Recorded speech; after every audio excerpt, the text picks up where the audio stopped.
রাজিম বিসমিল্লাহির রহমানির রহিম। আমার শ্রদ্ধ গুরুজন এবং আমার প্রিয় ছোট ও বড় ভাই বোন যে যেখান থেকে আমার ভিডিওটা দেখছেন সকলকে আসসালামু আলাইকুম রাহমাতুল্লাহি বারাকাতুহু।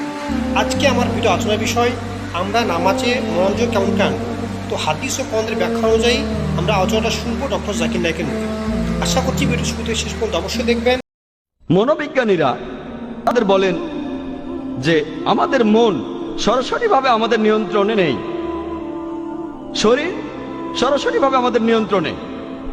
যদি আমার হাতটা উঠাতে চাই তাহলে আমি উঠাতে পারবো, আর যদি হাতটা নামাতে চাই তাহলে নামাতেও পারবো। যদি আমি একটা পা সামনে এগোতে চাই সেটাও পারবো। আমার শরীর সরাসরিভাবে আমার নিয়ন্ত্রণে আছে, কিন্তু আমাদের মন সরাসরিভাবে আমাদের নিয়ন্ত্রণে থাকে না। সেজন্য আমাদের বেশিরভাগ মানুষ, আপনারা হয়তো দেখে থাকবেন, আমরা যখন সালাহ আদায় করি আমাদের মন তখন শুধু ঘুরে বেড়ায়।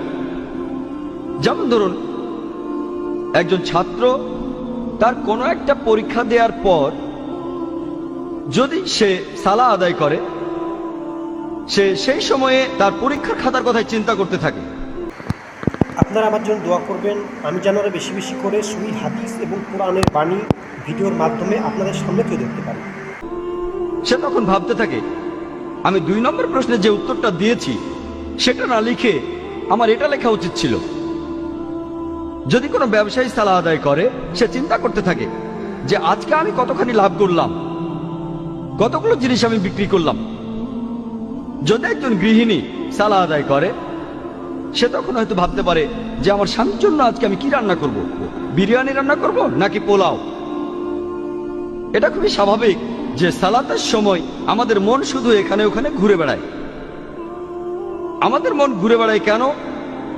এর কারণ হলো আমাদের মানুষের মন আসলে খালি, আর এই মন খালি থাকতে পারে না, সেজন্য মন ঘুরে বেড়ায়।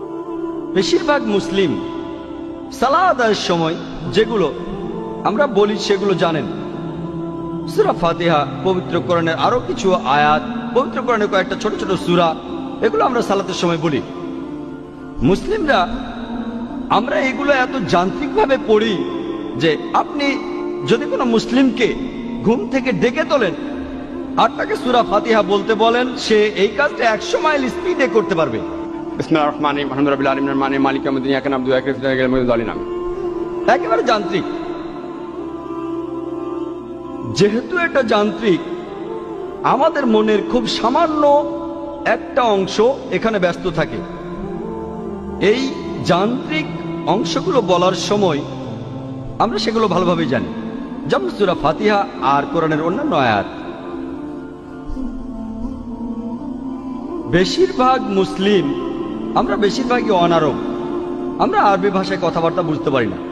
আর যেহেতু আমরা সালাতের সময় যেটা পড়ছি সেটা বুঝতে পারছি না, তখনই এই সম্ভাবনাটা দেখা দেয় যে আমাদের মন চিন্তা করবে। সেজন্য মন যাতে এইসব চিন্তা না করতে পারে, আমরা সালাতের সময় আরবিটা পড়ব, আর একই সাথে আমরা এই আরবি আয়াতগুলোর অর্থ বুঝতে চেষ্টা করব। যদি ইংরেজি জানেন, ইংরেজি অনুবাদটা মনে করেন। যদি আপনি উর্দু জানেন, উর্দু অনুবাদটা মনে করেন। যদি আপনি হিন্দি জানেন, হিন্দি অনুবাদটা মনে করেন। যদি মারাঠি ভাষা জানেন সেটা মনে করেন। যদি গুজরাটি ভাষা জানেন সেটা মনে করেন। আপনি সেই ভাষার অনুবাদটা মনে রাখেন যে ভাষাটা আপনি সবচেয়ে ভালো জানেন। যেমন ধরুন, আমরা যখন সূরা ফাতিহা পড়ি, বিসমিল্লাহির রহমানির রহিম, দয়াময় ও পরম দয়ালু আল্লাহর নামে শুরু করছি। আলহামদুলিল্লাহি রাব্বিল আলামিন, সকল প্রশংসা জগৎ সমূহের মালিক আল্লাহ। আর রহমান রহিম, যিনি দয়াময় এবং পরম দয়ালু। মালিক ইয়াউমিদ্দিন, তিনি কর্মফল দিবসের মালিক। ইয়াকা না'বুদু ওয়া ইয়াকা নাস্তাঈন, আমরা শুধু তোমার ইবাদত করি, শুধু তোমার সাহায্য চাই। ইহদিনাস সিরাতাল মুস্তাকিম, আমাদের সরল পথ দেখাও। ইহদিনাস সিরাতাল মুস্তাকিম সিরাতাল লাযিনা আন'আমতা আলাইহিম গায়রিল মাগদুবি আলাইহিম ওয়ালাদ-দাল্লিন, তাদের পথ যাদেরকে তুমি অনুগ্রহ দান করেছো, এবং তাদের পথ নয় যারা ক্রোধ নিপতিত, আর তাদের নয় যারা পথভ্রষ্ট। যখন এই সূরা ফাতিহা আপনি পড়বেন অথবা আরবিতে অন্য আয়াত পড়বেন, একই সাথে অর্থটাও মনে করুন, আর আপনার মন তখন ঘুরে বেড়াবে না। কারণ এতে করে আপনি সালাতের সময় যে আরবি পড়ছেন সেটার অর্থ মনে রাখতেই মন ব্যস্ত থাকছে। কিন্তু কয়েকদিন পরে বা কয়েক মাস পরে এটাও একেবারে যান্ত্রিক হয়ে যাবে। আমাদের মন খুব শক্তিশালী। আপনি আরবিটা পড়বেন আর অর্থটা মনে করবেন, কারণ আমাদের মন খুবই শক্তিশালী। এখানেও সম্ভাবনা থাকে যে মন অন্য চিন্তা করবে, কিন্তু সম্ভাবনাটা কম, কারণ মনের খুব ছোট্ট একটা অংশ আরবি পড়ায় ব্যস্ত থাকবে। আর আপনার মনের যে বাকি অংশটা তখন অর্থ মনে করবে। অন্য চিন্তা করার সম্ভাবনা কম, তারপরও মন চিন্তা করতে পারে। মনের এই চিন্তা দূর করার জন্য আপনি আরবিতে আয়াতগুলো পড়বেন আর সেগুলোর অর্থ মনে করবেন। এছাড়াও আপনি মনোযোগ দেবেন যে আয়াতগুলো পড়ছেন আর তার অর্থ মনে করছেন।